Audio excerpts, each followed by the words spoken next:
হাসপাতাল থেকে ছাড়া পেলেন করোনা আক্রান্ত ডোনাল্ড ট্রাম্প। হোয়াইট হাউসে এসেই খুলেছেন মাস্ক।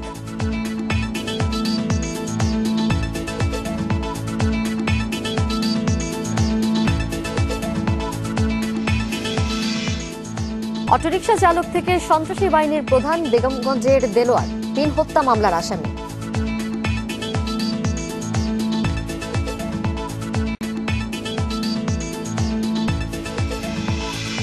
কমিটি নিয়ে জেলায় জেলায় আওয়ামী লীগের বিভেদ, কেন্দ্রের দপ্তরে জমা পড়েছে অসংখ্য অভিযোগ।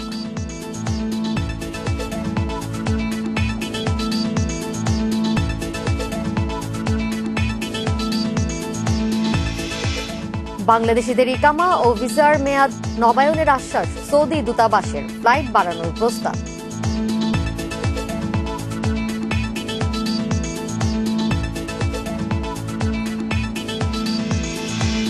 চলতি মাসে বন্যার আশঙ্কা নেই, 2টি লঘুচাপ বা নিম্নচাপে ঘূর্ণিঝড়ের আশঙ্কা আবহাওয়া অধিদপ্তরের।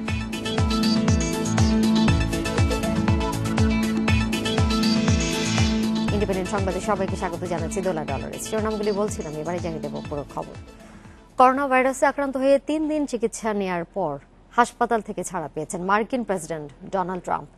তার পরবর্তী চিকিৎসা কার্যক্রম হোয়াইট হাউসেই হবে বলে জানিয়েছেন চিকিৎসকরা। তারা জানান, এখনও পুরোপুরি সুস্থ নন ট্রাম্প, তবে তার অক্সিজেনের মাত্রা কমলেও এখন স্বাভাবিক রয়েছে। সোমবার রাতে স্থানীয় সময় একটি হেলিকপ্টারে করে হোয়াইট হাউসে ফেরেন মার্কিন প্রেসিডেন্ট। ফেরার পথে মাস্ক পরে থাকলেও হোয়াইট হাউসে এসে মাস্ক খুলে ফেলেন তিনি। এর আগে এক টুইট বার্তায় হাসপাতাল থেকে ছাড়া পাওয়ার কথা জানান ট্রাম্প। তিনি বলেন, করোনাকে ভয় করার কিছু নেই, করোনায় স্বাভাবিক জীবনে প্রভাব ফেলতে দেয়া যাবে না বলেও জানান ট্রাম্প। হাসপাতাল থেকে ফিরে তার সমর্থকদের খুব দ্রুত নির্বাচনী প্রচারণায় ফেরার আশ্বাস দেন মার্কিন প্রেসিডেন্ট। নোয়াখালীর বেগমগঞ্জের ত্রাস দেলোয়ার বাহিনী। সামান্য অটোরিকশা চালক থেকে বনে যান সন্ত্রাসী গ্রুপের প্রধান। 3টি হত্যা মামলার পলাতক আসামি দেলোয়ার। এলাকাবাসীর অভিযোগ, মাদক বিক্রি, চাঁদাবাজি ও নারীদের উত্ত্যক্ত করত বাহিনীর সদস্যরা। নারী নির্যাতনের ঘটনায় মামলা হওয়ার পর বেরিয়ে আসছে এসব তথ্য।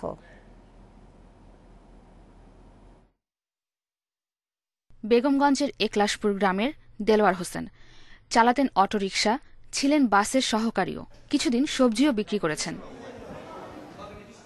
এর মধ্যেই 2018 সালে হঠাৎ গড়ে তোলেন একটি সন্ত্রাসী বাহিনী, যাদের বিরুদ্ধে মাদক বিক্রি, চাঁদাবাজি, মানুষকে জিম্মি করে মুক্তিপণ আদায় ও নারীদের উত্ত্যক্ত করার অভিযোগ আছে। মাদক ব্যবসা, অস্ত্র ব্যবসা এবং হাইজ্যাক, সিএনজি ড্রাইভার, রিকশার ড্রাইভার, মোবাইল ছিনতাইকারী যা আছে এগুলোর সাথে জড়িত। দেলোয়ারের বিরুদ্ধে বেগমগঞ্জ মডেল থানায় হত্যাসহ 3টি মামলা আছে।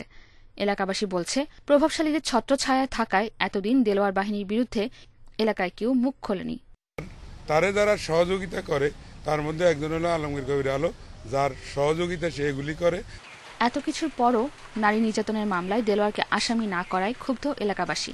পুলিশ সুপার জানান, বাদী দেলোয়ারের নাম উল্লেখ করেনি, আর দেলোয়ারকে গ্রেপ্তারের পর র্যাব জানিয়েছে ওই ঘটনায় জড়িতরা দেলোয়ার বাহিনীর সদস্য। এতে দেলোয়ারেরও সংশ্লিষ্টতা রয়েছে। যতগুলো অপরাধী ছিল একটি একটি করে নাম, সে একবার হয়তো 5 জনের বলে, আর একবার 6 জনের বলে, কারণ মেন্টাল স্টেটটা তার এরকম যে সেই কথাগুলো এলোমেলো হয়ে যায়। তারপরে যতগুলো নাম সে রিকল করতে পারছে সবগুলো নামই আমরা এজাহারের মধ্যে অন্তর্ভুক্ত করেছি। দেলোয়ারের নাম সরাসরি যদি এজাহারে নাও এসে থাকে, আমরা মনে করছি সে একজন অস্ত্রধারী সন্ত্রাসী, সে অস্ত্রসহ গ্রেপ্তার হয়েছে এবং এলাকাতে তার অত্যন্ত খারাপ তার কার্যক্রমের বিভিন্ন তথ্য আমরা এখন জানতে পারছি বিভিন্ন মিডিয়ার মাধ্যমে। তো এটা তদন্তকারী কর্মকর্তা মামলার তদন্ত যখন করবেন, আমার মনে হয় তখন বেরিয়ে আসবে তার সম্পৃক্ততা কতটুকু ছিল। পুলিশ ও এলাকাবাসী জানিয়েছে, দেলোয়ার বাহিনীর সদস্য 12 থেকে 15 জন। এদের প্রত্যেকের বয়স 18 থেকে 26 বছরের মধ্যে। মেহরিন জাহান, ইন্ডিপেন্ডেন্ট নিউজ ডেস্ক। এ বিষয়ে আরো জানাতে নোয়াখালী থেকে যোগ দিয়েছেন সহকর্মী আবু নাসের। আবু নাসের, যেটি প্রতিবেদনে দেখছিলাম যে দেলোয়ার বাহিনী অপকর্ম তো আগে থেকেই করে আসছিল, কিন্তু এলাকায় আসলে মুখ খুলতো না কেউ। এই বাহিনী কি করে এত প্রভাবশালী হয়ে উঠেছে? প্রশাসন কি বলছে? এ পর্যন্ত কি ধরনের তথ্য পেয়েছে তারা? দেলোয়ার মূলত একসময় সুমন বাহিনীর সদস্য ছিল। আমরা জানি নোয়াখালীর বেগমগঞ্জে একাধিক বাহিনী, সন্ত্রাসী বাহিনী ক্রিয়াশীল রয়েছে। আইন শৃঙ্খলা বাহিনীর অভিযানের পর মাঝে মধ্যে তারা গা ঢাকা দিলেও আবার তারা তাদের কর্মকাণ্ড নিয়ে এলাকায় তৎপর হয়ে ওঠে। এইসব কর্মকাণ্ডের মধ্যে মাদক বিক্রি, মাদক পাচার এবং মানুষকে জিম্মি করে টাকা আদায়, নির্মাণাধীন ভবন থেকে চাঁদাবাজি সহ নানা রকম অপকর্ম রয়েছে। তো দেলোয়ার মূলত সুমন বাহিনীর সদস্য থাকলেও 2018 সালের দিকে তার এক ভাই সম্রাট বাহিনী দ্বারা আক্রান্ত হলে তখন সে সুমন বাহিনীতে আরো বেশি সক্রিয় হয়। এক পর্যায়ে সুমন বাহিনী থেকে বেরিয়ে এসে সে নিজেই এলাকার উঠতি বয়সী যুবক কিশোর তরুণদেরকে নিয়ে প্রথমে একটি কিশোর গ্যাংকের মতো তৈরি করে। তখন থেকেই তার অপকর্ম শুরু। এরপরে সে ধীরে ধীরে তার বাহিনীকে বড় করে তোলে এবং কিছু আগ্নেয়াস্ত্র তারা ব্যবহার করে বলে এলাকাবাসী জানিয়েছে। ইতিমধ্যে এলাকায় আলী হত্যা মামলা, হাসান হত্যা মামলা সহ বিভিন্ন হত্যা মামলায় তার সরাসরি সম্পৃক্ততার অভিযোগ পাওয়া গেছে। একই সাথে মানুষকে ধরে এনে তাদের কাছ থেকে টাকা আদায় করা, সিএনজি অটোরিকশার চালক, তারপরে বাসের চালক, হেল্পার, তারা থেকে শুরু করে যারা নতুন ঘর নির্মাণ করছে তাদের কাছ থেকে চাঁদাবাজি করা এবং নারীদেরকে নানাভাবে ট্র্যাপে ফেলে চাঁদাবাজির অভিযোগ রয়েছে তার বিরুদ্ধে। এসব বিষয়ে আসলে সাধারণ লোকজন তার বিরুদ্ধে কখনোই মুখ খুলতে রাজি হতো না। এ কারণ হচ্ছে যে এই গত রোববার এই ঘটনাটি ফাঁস হওয়ার আগ পর্যন্ত কিন্তু দেলোয়ার বাহিনী সম্পর্কে কেউ মুখ খোলেনি। সে এতটাই দুর্দর্শ, এ কারণে যখন তখন যাকে তাকে সে গায়ে হাত দিতে দ্বিধাবোধ করতো না। এবং অন্যদিকে ক্ষমতাসীন দলের একেবারে উপর পর্যায়ের সাথে তার একটি যোগাযোগ রয়েছে বলে স্থানীয়ভাবে কথা রয়েছে এবং বিশেষ করে এই যোগাযোগের মাধ্যমগুলো তৃণমূল থেকে উপর পর্যন্ত, বিশেষ করে সংসদ সদস্য পর্যন্ত স্তরে স্তরে তার যোগাযোগ রয়েছে। ফলে তৃণমূল পর্যায়ে কেউ তার বিরুদ্ধে কথা বললে তাকে নানাভাবে কুণ্ঠাসা করে দেওয়া হয় বলে অভিযোগ রয়েছে। সব মিলিয়ে সে আসলে দিন দিন দুর্দর্শ হয়ে ওঠে। এই হচ্ছে আমার কাছে এখানকার। আবু নাসের নিশ্চয়ই সাথে থাকবেন, পরবর্তীতে আপনার কাছে ফিরব। নোয়াখালীতে এক নারীকে বিবস্ত্র করে নির্যাতনের ঘটনায় গ্রেপ্তার আব্দুর রহিম ও রহমতুল্লাহকে 2 মামলায় 3 দিন করে 6 দিনের রিমান্ডে দিয়েছে আদালত। জ্যেষ্ঠ বিচারিক হাকিম মাশফিকুল হক রিমান্ড মঞ্জুর করেন। এছাড়াও প্রধান আসামি নূর হোসেন বাদল এবং দেলোয়ার বাহিনীর প্রধান দেলোয়ারকেও গ্রেপ্তার করেছে র্যাব। বাকি আসামিদের ধরতে অভিযান অব্যাহত রেখেছে আইন শৃঙ্খলা বাহিনী। বুয়েট ছাত্র আবরার ফাহাদ হত্যা মামলার সাক্ষ্য গ্রহণ শুরু হয়েছে। সোমবার আদালতে সাক্ষ্য দিতে গিয়ে মামলার বাদী ও আবরারের বাবা মোহাম্মদ বরকতুল্লাহ আবেগাপ্লুত হয়ে পড়েন। আদালতের কাছে হত্যাকাণ্ডের ন্যায় বিচার চেয়েছেন তিনি। সোমবার সকালে আবরারের বাবা মোহাম্মদ বরকতুল্লাহ মামলার প্রথম সাক্ষী হিসেবে আদালতে সাক্ষ্য দেন। তিনি জানান, পরিকল্পিতভাবে হত্যার উদ্দেশ্যেই তার ছেলেকে রাতে রুম থেকে ডেকে নিয়ে যাওয়া হয়। মৃত্যুর আগ পর্যন্ত টানা 6 ঘন্টা তার ছেলের উপর চলে দফায় দফায় নির্যাতন। মনের ভিতর যে ক্ষত আছে এটা তো বলা যাবে না, কারণ আমার ছেলে যে একটা 22 বছরের ছেলে যেভাবে হত্যা করা হয়েছে মানবিক নির্যাতন করে, এটা তো ভোলার মতো না। এই ব্যাপারে আমি কিছু বলতে পারবো না, কারণ বলতে গেলে আমি বলতে পারবো না।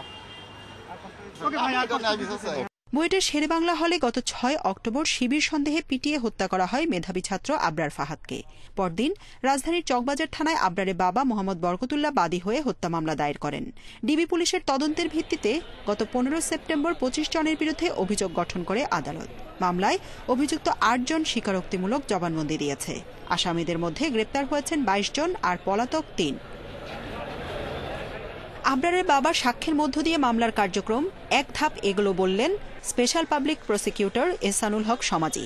আমলযোগ্য অপরাধ সেই সম্পর্কে যিনি প্রথম সংবাদ প্রাপ্ত হবেন তার দায়িত্ব হচ্ছে নিকটস্থ থানায় এই সংবাদটা অবহিত করা। ফৌজদারি আইনে কার কাছ থেকে তিনি শুনেছেন কিংবা সাক্ষীর নাম উল্লেখ করা কিংবা সবিস্তারিত অনেক ঘটনাবলী বলতে হবে, এ ধরনের কোনো আইনগত কোনো বাধ্যবাধকতা নাই। আদালতে আবরারের বাবাকে জেরা করেছেন আসামি পক্ষের আইনজীবী। তিনি জানান, বাদী হিসেবে তিনি এজাহারে যে বক্তব্য দিয়েছেন জেরাতে তা সমর্থন করেননি। আবরারের বাবার বক্তব্যে ভিন্নতা রয়েছে বলে দাবি করেন আইনজীবী মাহবুব হোসেন। উনি অভিযোগ করলেন একটা টাইপ করা কপির মধ্যে, যেটা উনার নিজের না, উনি টাইপ করে নাই, কোত্থেকে টাইপ হয়ে আসছে এটা উনি বলতে পারেন। কাজেই এই এজাহারে যে অসংলগ্ন অনেক কিছুই আছে। 27 অক্টোবর পর্যন্ত প্রতি কার্যদিবসে এ মামলায় টানা সাক্ষ্য গ্রহণ চলবে বলে এর আগেই নির্দেশ দিয়েছে আদালত। জান্নাতুল ফেরদাউস Tanvi, independent news, Dhaka. Committee নিয়ে আওয়ামী লীগের 31 জেলায় বিভেদ স্পষ্ট হয়েছে। কোথাও কোথাও আলাদা কমিটি প্রস্তাব করেছে সভাপতি এবং সাধারণ সম্পাদক। এরই মধ্যে কেন্দ্রের দপ্তরে জমা পড়েছে অসংখ্য অভিযোগ, খতিয়ে দেখা হচ্ছে সেগুলো। দলের নেতারা জানান, নাম যাই আসুক, সুবিধাভোগী বা অনুপ্রবেশকারী কেউ কমিটিতে ঢুকতে পারবে না। যে জায়গা দেবে ব্যবস্থা নেওয়া হবে তার বিরুদ্ধেও। গাজীপুর মহানগর আওয়ামী লীগের কমিটি গঠনকে কেন্দ্র করে 1 অক্টোবর ঢাকা ময়মনসিংহ মহাসড়ক অবরোধ, বিক্ষোভ মিছিল ও প্রতিবাদ সমাবেশ করে পদবঞ্চিত নেতাকর্মীরা। তাদের অভিযোগ, নতুন কমিটিতে ত্যাগীদের মূল্যায়ন করা হয়নি। পদ পেয়েছে হাইব্রিড নেতারা। বগুড়া, সিলেট জেলা ও মহানগর, ঠাকুরগাঁও, নোয়াখালী, খুলনা, রাজশাহী জেলা ও মহানগর সহ অন্তত 20 থেকে 21টি জেলার প্রস্তাবিত কমিটি নিয়ে অভিযোগ উঠেছে। এসব নিয়ে প্রতিদিনই কেন্দ্রে লিখিত অভিযোগ দিচ্ছেন জেলার নেতারা। যে জায়গায় রাখা হয়েছে আমি মনে করি এখানে আমি ডিসক্রিমিনেটেড হয়েছি, এবং সেই অনুযোগটা আমি আজকে দপ্তর সম্পাদকের মাধ্যমে মাননীয় নেত্রীর কাছে উপস্থাপিত করেছি। সত্যিকার অর্থে অবমূল্যায়ন যাদেরকে করা হয়েছে ত্যাগী নেতাকর্মীদের দিয়ে যাহাতে কমিটিটা গঠন করা হয়, আমরা সেই আবেদন করেছি। অনেক কমিটির বিপরীতে অভিযোগ পাওয়া গিয়েছে, স্থানীয় পর্যায় থেকে লিখিতভাবে অভিযোগ এসেছে, কারো অন্তর্ভুক্তির বিপক্ষে এসেছে, আবার কাউকে অন্তর্ভুক্ত করার জন্য আবেদন করেছে। প্রায় 7 মাস পর শনিবার দলের সবশেষ কার্যনির্বাহী কমিটির বৈঠকে 3 ঘন্টারও বেশি সাংগঠনিক অবস্থা নিয়ে আলোচনা হয়। নেতারা জানান, বিভিন্ন জেলার কমিটি নিয়ে ক্ষোভ প্রকাশ করেন দলের সভাপতি শেখ হাসিনা। মাননীয় নেত্রী অনেক পরিশ্রম করে সেখানে সবাইকে অ্যাকোমোডেট করে কমিটিগুলো করেছিলেন। সেই কমিটি থেকেই অনেকে বাদ দিয়ে প্রস্তাবনা পাঠানো হয়েছে। সেই ক্ষেত্রে নেত্রীর নজরে এসেছে এবং অতীতে যাদের ত্যাগদীক্ষা আছে তাদেরকে শুধু গ্রুপিংয়ের স্বার্থে বাদ দিলে তার জন্য যে বাদ দিবে তারই কিন্তু খারাপ পরিস্থিতি হবে, এরকম হুঁশিয়ারি উচ্চারণ করেছেন। এসব অভিযোগ যাচাইয়ে দলের প্রেসিডিয়াম সদস্যদের নেতৃত্বে 8টি বিভাগীয় টিম গঠন করা হয়েছে। আগামী 3-4 মাসের মধ্যে 31 জেলার সংকট দূর করবে তারা। প্রত্যেক বিভাগীয় কমিটির কাছে এই অভিযোগগুলি হ্যান্ডওভার করা হবে। তারা এটাকে দেখবে, পর্যালোচনা করবে, সত্যতা বিচার করবে এবং সত্য হলে এর ব্যাপারে প্রয়োজনীয় ব্যবস্থা নেবে। যেখানে যেখানে সভাপতি বা সাধারণ সম্পাদকের মধ্যে অমিল লক্ষ্য করা গেছে সে ব্যাপারে আলোচনা হয়েছে। যদি কোনো কারণে তারা সমস্যার সমাধান করতে না পারে সেক্ষেত্রে এই কমিটি সিদ্ধান্ত নেবে।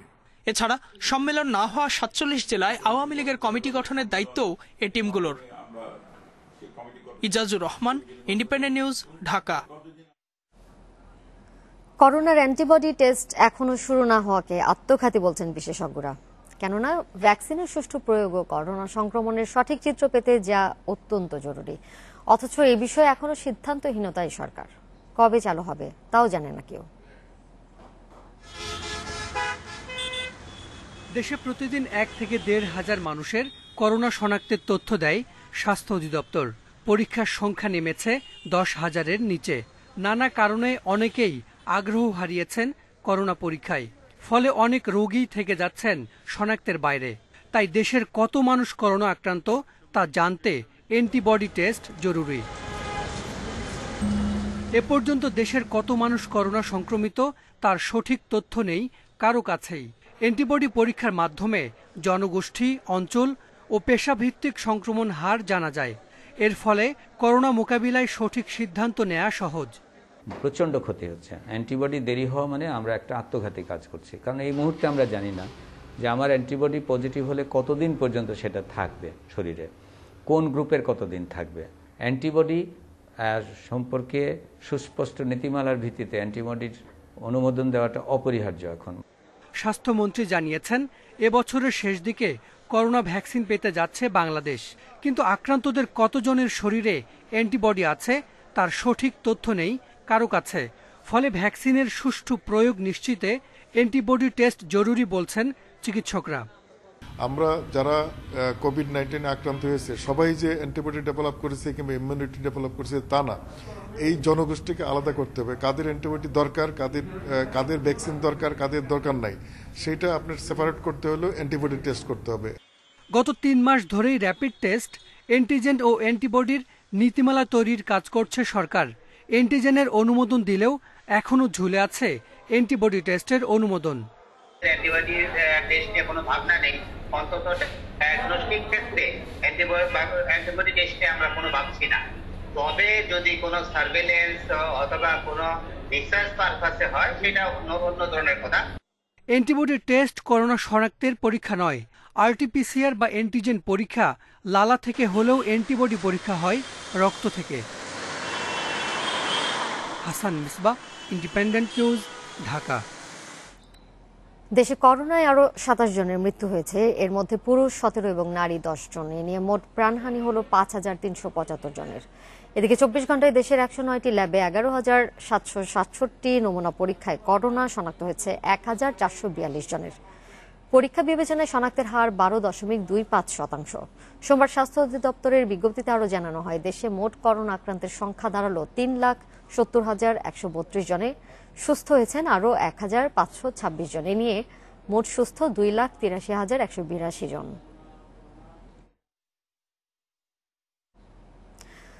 প্রয়োজনে বাংলাদেশি শ্রমিকদের ইকামা ও ভিসার মেয়াদ আরেক দফা বাড়াবে সৌদি সরকার, এমন আশ্বাস দিয়েছেন ঢাকায় সৌদি দূতাবাসের প্রধান ইয়াহিয়া বিন আব্দুর রহমান আল কার্নি। তিনি বলেন, সৌদি মালিকরা চাকরির চুক্তি নবায়ন না করলে প্রবাসী বাংলাদেশিরা ফেরত যেতে পারবে না।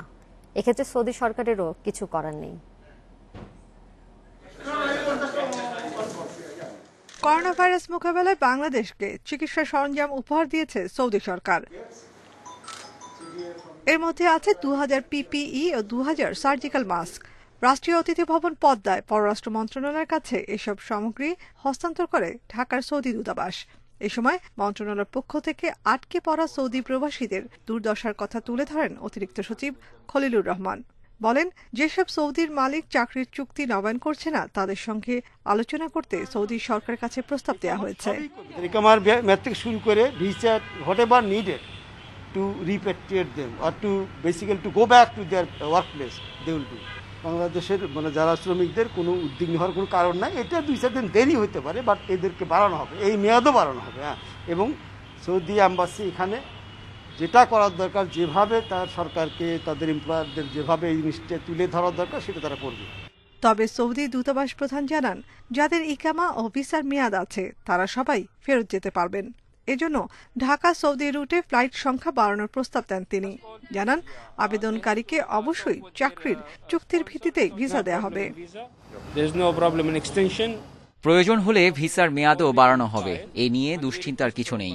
যাত্রীদের যথাসময়ে ফেরত যাওয়া নিশ্চিত করতে সৌদি এয়ারলাইন্সের ফ্লাইট সংখ্যা আরও বাড়ানোর প্রস্তাব দিয়েছি আমরা। তবে যেসব শ্রমিকের কফিল ইকামার চুক্তি নবায়ন করছে না তারা ফেরত যেতে পারবে না। এক্ষেত্রে সৌদি সরকারেরও করার কিছু নেই। ইয়াহিয়া বিন আব্দুর রহমান আল কার্নি আরও জানান, করোনা পরিস্থিতির কারণে বিশ্বের বিভিন্ন দেশেই সৌদিতে কর্মরত শ্রমিকরা আটকে পড়ে আছেন। এই সংকট কাটাতে তার সরকার কাজ করছে। Nafiza Daula, independent news, Dhaka. গাজীপুরের শহীদ তাজউদ্দিন আহমদ হাসপাতালে বেড়েছে রোগীর চাপ, কিন্তু সেই তুলনায় নেই চিকিৎসক সহ প্রয়োজনীয় জনবল, বলছে কর্তৃপক্ষ। এতে একদিকে রোগীরা হচ্ছেন সেবা বঞ্চিত, অন্যদিকে রোগীর চাপে হিমশিম খাচ্ছেন চিকিৎসকরা। একই অবস্থা লক্ষ্মীপুরের বিভিন্ন হাসপাতালের। রোগীদের এই ভোগান্তির সুযোগ নিচ্ছে দালালরা। গাজীপুরের শহীদ তাজউদ্দিন আহমেদ মেডিকেল কলেজ হাসপাতালে দীর্ঘদিন কেবল করোনা রোগীদের চিকিৎসা দেয়া হয়। সম্প্রতি এই হাসপাতালে আবারও শুরু হয়েছে সব ধরনের রোগীদের চিকিৎসা। বেড়েছে রোগীর ভিড়, এজন্য টিকিট নিতেও মানুষের দীর্ঘ সারি। চাপের কারণে টিকিট কেটেও অনেক সময় ডাক্তার দেখাতে পারছেন না কেউ কেউ। রোগীরা বলছেন একই অবস্থা পরীক্ষা করানোর ক্ষেত্রেও। শত শত লোক লাইনে দাঁড়ায় থাকে, ডাক্তার থাকে না। আর ডাক্তাররা যদিও থাকে, ওষুধের স্লিপ দেয়, ওষুধ লেগে গেলে ওষুধ পাওয়া যায় না। হাসপাতাল কর্তৃপক্ষ বলছে রোগীর তুলনায় প্রয়োজনীয় চিকিৎসক নেই, রয়েছে আয়া ও ওয়ার্ড বয়ের অভাব। পরীক্ষা করানোর ক্ষেত্রেও আছে সীমাবদ্ধতা। আমাদের পরিচ্ছন্ন কর্মী এবং আয়া ওয়ার্ড বয়ের একটু সংকট রয়েছে। আমাদের ডাক্তারেরও সংকট রয়েছে, বেশ কিছু পদ খালি আছে, আমরা ঊর্ধ্বতন কর্তৃপক্ষকে জানাইছি। করোনা রোগী কমলেও লক্ষ্মীপুর সদর হাসপাতাল সহ অন্যান্য হাসপাতালে ভিড় বাড়ছে অন্য রোগীদের। প্রতিদিন অন্তত 1000 রোগী আসছে সদর হাসপাতালে। 100 শয্যার হাসপাতালে ভর্তি রোগী প্রায় দ্বিগুণ। মেঝেতেও চলছে রোগীর চিকিৎসা। রোগীর যে পরিমাণ চাপ, এই পরিমাণে ডাক্তার বা জনবল না থাকায় অনেক রোগীরা চিকিৎসা ঠিকমতো পাচ্ছে না। কমলনগর, রামগতি, রায়পুর ও রামগঞ্জ উপজেলা স্বাস্থ্য কমপ্লেক্সেরও একই অবস্থা। রোগী অনুপাতে নেই পর্যাপ্ত চিকিৎসক ও নার্স। এতে হিমশিম খেতে হচ্ছে চিকিৎসকদের। গত সপ্তাহ থেকে রোগীর সংখ্যা আগের তুলনায় যেরকম ছিল তার থেকেও বেশি। চিকিৎসক যে সমস্যাটা আমাদের ছিল সংকটের, সেটা এখন অনেকটা পূরণ হয়েছে। এদিকে উদ্বোধনের 2 বছর পরও চালু হয়নি ঝিনাইদহের শৈলকুপার মুন্সি আশরাফ চৌধুরী মা ও শিশু কল্যাণ হাসপাতাল। চিকিৎসক, নার্স সহ 10টি পদের কোনোটিতেই এখনো নিয়োগ না হওয়ায় কার্যক্রম চালু হয়নি বলে জানিয়েছেন সংশ্লিষ্টরা। Mamunur Rashid, independent news desk. চলতি মাসে আর বন্যার আশঙ্কা নেই বলছে বন্যা পূর্বাভাস ও সতর্কীকরণ কেন্দ্র। তবে আশ্বিন কার্তিক মাসে বঙ্গোপসাগরে 1 থেকে 2টি লঘুচাপ বা নিম্নচাপ সৃষ্টির আভাস দিয়েছে আবহাওয়া অধিদপ্তর। এর মধ্যে একটি ঘনীভূত হয়ে রূপ নিতে পারে ঘূর্ণিঝড়ে। পূর্বাভাস বলছে অক্টোবরের 3য় সপ্তাহে মৌসুমী বায়ু বিদায়ের মধ্য দিয়ে সমাপ্তি ঘটবে বর্ষা মৌসুমের। মৌসুমী বায়ু বিদায় নেয়ার আগে অঝরে ঝরছে বৃষ্টি। উত্তরবঙ্গের সেপ্টেম্বরে 100 বছরের রেকর্ড গড়েছে বৃষ্টিপাত। আবহাওয়া অধিদপ্তরের হিসাব বলছে রংপুরের সেপ্টেম্বরে স্বাভাবিক বৃষ্টি 417 মিলিমিটার, অথচ হয়েছে 972 মিলিমিটার। একদিনেই 100 বছরের সর্বোচ্চ 447 মিলিমিটার বৃষ্টি রেকর্ড হয়েছে। ময়মনসিংহ, সিলেট, চট্টগ্রাম ও বরিশাল বিভাগেও এবার স্বাভাবিকের চেয়ে 33 ভাগ বেশি বৃষ্টি হয়েছে। গত 20 মে বাংলাদেশ ও পশ্চিমবঙ্গের উপকূলে আঘাত হানে সুপার সাইক্লোন আম্পান। যদিও পশ্চিমবঙ্গের তুলনায় বাংলাদেশে ক্ষতি হয়েছে কম। আবহাওয়া অফিস বলছে মৌসুমী বায়ু বিদায় নিতে আরও প্রায় 10 দিন বাকি। বঙ্গোপসাগরে অক্টোবরে 2টি লঘুচাপ সৃষ্টি হতে পারে, যার একটি রূপ নিতে পারে ঘূর্ণিঝড়ে। উত্তর আন্দামান সাগর এবং মধ্য বঙ্গোপসাগরে, পূর্ব মধ্য বঙ্গোপসাগরে আরেকটি লঘুচাপ এবং সেটি পরবর্তীতে নিম্নচাপ রূপান্তরিত হওয়ার সম্ভাবনা রয়েছে। গত আগস্ট পর্যন্ত 3 দফা বন্যায় আক্রান্ত হয় 34 জেলার প্রায় 1/2 কোটি মানুষ। ব্রহ্মপুত্র, যমুনা, মেঘনা অববাহিকায় এই বন্যায় ব্যাপক ক্ষয়ক্ষতি হয়। অক্টোবরে এসে বৃষ্টি বেড়ে যাওয়ায় করতোয়া, আত্রাই, গুড়, ধলেশ্বরী ও পদ্মার পানি বইছে বিপদসীমার ওপরে। নাটোর, গাইবান্ধা সহ উত্তরে কয়েকটি জেলা নিম্নাঞ্চল আবারও প্লাবিত হয়। তবে বন্যা পূর্বাভাস ও সতর্কীকরণ কেন্দ্র বলছে অক্টোবরে প্রধান নদ নদীর পানি স্থিতিশীল আছে। উত্তরবঙ্গের 4 নদী ও গোয়ালন্দ পয়েন্টে পদ্মার পানি বিপদসীমার ওপরে থাকলেও আশঙ্কার কিছু নেই। মৌসুমী বায়ু বিদায় নেওয়ার সঙ্গে সঙ্গে সব নদ নদীর পানিও স্বাভাবিক হয়ে যাবে। এই সপ্তাহের শুরু থেকেই সবগুলি নদ নদীতে পানি কমতে শুরু করেছে। উজানের যে ভারী বৃষ্টিপাতটি সেটি গত সপ্তাহের শেষ ভাগে আপনার থেমে গেছে। তবে এই পানিটাই আপনার ধীরে ধীরে এখন আমাদের দেশের ভিতর দিয়ে নিচের দিকে নামছে। তবে আবহাওয়া অধিদপ্তর বলছে মৌসুমী বায়ু বিদায় নিলেও অক্টোবরে স্বাভাবিকের চেয়ে বেশি বৃষ্টি হতে পারে।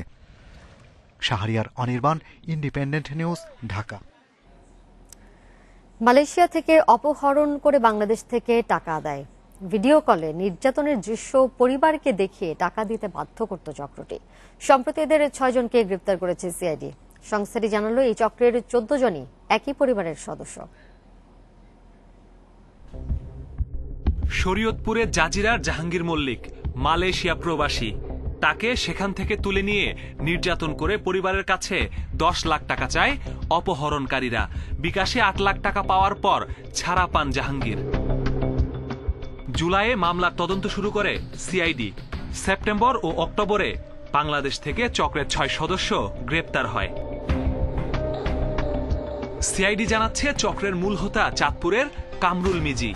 সে আর রহিম মালয়েশিয়ায় অপহরণ করে ভিকটিমের পরিবারের কাছে 14টি বিকাশ নম্বর পাঠায়। এসব বিকাশ নম্বর চক্রের বাংলাদেশি সদস্যদের। দেশীয় যারা সহযোগী সবাইকে আমরা গ্রেপ্তার করতে সক্ষম হয়েছি।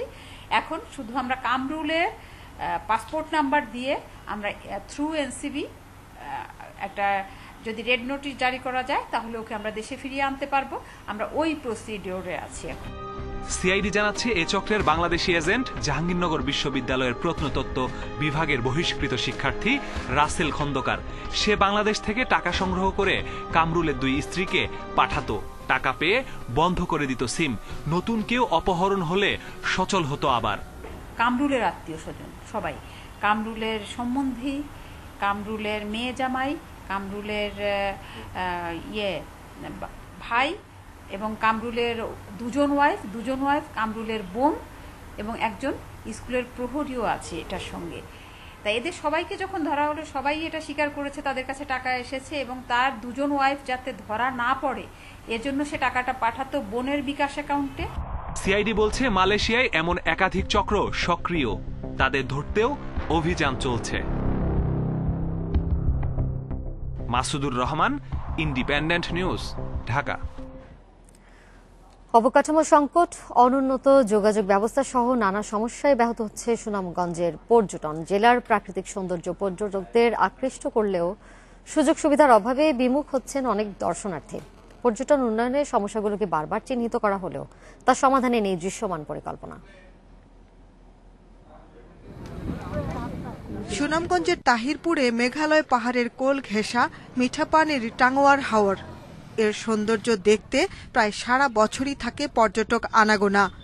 এছাড়া বারেকটিলা, জাদুকাটা নদী, শহীদ সিরাজ লেক ও শিমুল বাগানেও থাকে ভিড়। আর সীমান্তবর্তী দোয়ারা বাজারের পাহাড়ি ঝর্ণা দেখতেও ছোটেন অনেকে। জেলার এসব প্রাকৃতিক সৌন্দর্য এক নজর দেখার জন্য বেড়ে চলেছে দেশি বিদেশি পর্যটকের সংখ্যা। তবে এসব জায়গায় বেড়াতে গিয়ে পড়তে হয় তাদের নানা বিড়ম্বনায়। অনুন্নত যোগাযোগ, অবকাঠামো ও আবাসন সংকট সমস্যার সমাধান হয়নি এক যুগেও। এই এলাকাটাতে প্রশাসনের পর্যাপ্ত সাপোর্ট থাকতো তাহলে আমরা যথেষ্ট নিরাপত্তাভাবে আমরা সবাই আনন্দ করতে পারতাম। দেশ বিদেশের বিভিন্ন এলাকা থেকে আগত পর্যটকদের বিভিন্ন ধরনের সমস্যায় পড়তে হয় নিরাপত্তার অভাবে। মনে করেন যে সব জায়গায় মেইন পয়েন্ট সব জায়গায় রাস্তাঘাট খারাপ, আর এখানে যে টুরিস্ট পুলিশ অবশ্যই এখানে দরকার। পর্যটন সম্ভাবনাকে কাজে লাগাতে সংকট চিহ্নিত হয়েছে বারবার। শুধু আশ্বাস ছাড়া সমাধানে নেই বাস্তবমুখী পদক্ষেপকে কাজে লাগাতে সংকট চিহ্নিত হয়েছে বারবার। শুধু আশ্বাস ছাড়া সমাধানে নেই বাস্তবমুখী পদক্ষেপ। এবারও নানা পরিকল্পনার কথা শোনালেন জেলা প্রশাসক। সুনামগঞ্জ জেলাকে কিভাবে ট্যুরিজম সেক্টরে সেবা বান্ধব করে তোলা যায় এবং যোগাযোগের ক্ষেত্রে পর্যটকদের জন্য হয়রানি মুক্ত করা যায় সেই বিষয়টিকে আমরা সর্বোচ্চ অগ্রাধিকার দিচ্ছি। সুনামগঞ্জকে পর্যটন বান্ধব করতে কাগজে কলমে প্রতিশ্রুতি নয়, কার্যকর পদক্ষেপ নেয়ার দাবি জেলাবাসীর। Independent news desk. বিশ্বে প্রতি 10 জনের একজন করোনা আক্রান্ত হতে পারে। সোমবার জেনেভায় বিশেষ বৈঠকে এই আশঙ্কার কথা জানিয়েছেন বিশ্ব স্বাস্থ্য সংস্থার জরুরি কর্মসূচির নির্বাহী পরিচালক মাইক রায়ান। সে সঙ্গে দক্ষিণ পূর্ব এশিয়ায় করোনা সংক্রমণ উদ্বেগজনক হারে বাড়ছে বলেও জানিয়েছেন তিনি। 24 ঘন্টায় বিশ্বে করোনায় আরও 4,000-এর বেশি মানুষের প্রাণহানি হয়েছে। নিয়ে মোট মৃতের সংখ্যা 10,45,000-এর বেশি। বিশ্বজুড়ে নতুন 2,61,000-এর বেশি রোগী নিয়ে মোট আক্রান্তের সংখ্যা ছাড়িয়েছে 3,56,00,000। 24 ঘন্টায় সবচেয়ে বেশি মৃত্যু হয়েছে ভারতে, প্রাণ গেছে 886 জনের। এ নিয়ে দেশটির মোট প্রাণহানি দাঁড়ালো 1,03,000-এর বেশি। নতুন করে ভাইরাস পাওয়া গেছে দেশটির প্রায় 60,000 নাগরিকের দেহে। এছাড়াও একদিনে আর্জেন্টিনায় 450, ব্রাজিলে 398 এবং যুক্তরাষ্ট্রে 359 জনের মৃত্যু হয়েছে। আইপিএলে রয়্যাল চ্যালেঞ্জার্স বেঙ্গালুরুকে 59 রানে হারিয়ে শীর্ষে ফিরেছে দিল্লি ক্যাপিটালস। 197 রানে টার্গেটে 137 করেছে বেঙ্গালুরু। পৃথ্বী শাহ, শিখর ধাওয়ানের ব্যাটে শক্ত ভিত পায় দিল্লি। ধাওয়ান 32 আর পৃথ্বী করেন 42 রান। মাঝে ব্যর্থ শ্রেয়াস আয়ার। রানের গতি বাড়িয়েছেন ঋষভ পান্ত ও মার্কাস স্টয়নিস। পান্তের 37 আর স্টয়নিসের 26 বলে অপরাজিত 53 রান দিল্লিকে নিয়ে যায় 200-র কাছে। জবাবে পাদিকাল, ফিঞ্চের পর ডিভিলিয়ার্সের দ্রুত বিদায়ে চাপে পড়ে বেঙ্গালুরু। 39 বলে কোহলির 43 রান বাড়িয়েছে আস্কিং রান রেট। শেষ পর্যন্ত 9 উইকেটে তুলেছে 137 রান। 24 রান খরচায় 4 উইকেট নেন রাবাদা। ফ্রেঞ্চ ওপেনে দাপট দেখিয়ে এগোচ্ছেন ফেভারিট নোভাক জকোভিচ। রাশিয়ান কারেন কাসানোভকে সরাসরি সেটে হারিয়ে কোয়ার্টার ফাইনালে সার্বিয়ান তারকা। চতুর্থ রাউন্ডে সময় গড়ানোর সঙ্গে আধিপত্য বিস্তার করেন জকোভিচ। খেলা চলাকালীন তার শট আঘাত করে লাইন জাজকে, তবে যাত্রায় কোনো বিপদ ঘটেনি। শীর্ষ বাছাই ম্যাচ জিতেছেন 6-4, 6-3, 6-3 গেমে। অন্যদিকে গ্রিগর দিমিত্রভকে হারিয়ে শেষ আটে স্তেফানোস সিসিপাস। দ্বিতীয় সেট টাই ব্রেকে নিয়ে কিছুটা প্রতিরোধ গড়েছিলেন দিমিত্রভ। বাকি 2 সেট 6-3, 6-2 গেমে জিতে নেন সিসিপাস। নারী এককে তারকা পতনের মধ্যে টিকে আছেন পেট্রা কেভিতোভা। চীনের চ্যাং শুয়াইকে হারিয়েছেন 6-2, 6-4 গেমে। রোলা গারোর 2012-র পর এই প্রথম শেষ আটে কেভিতোভা। চেক তারকার পরবর্তী বাধা লওহা জিগেমন্ড।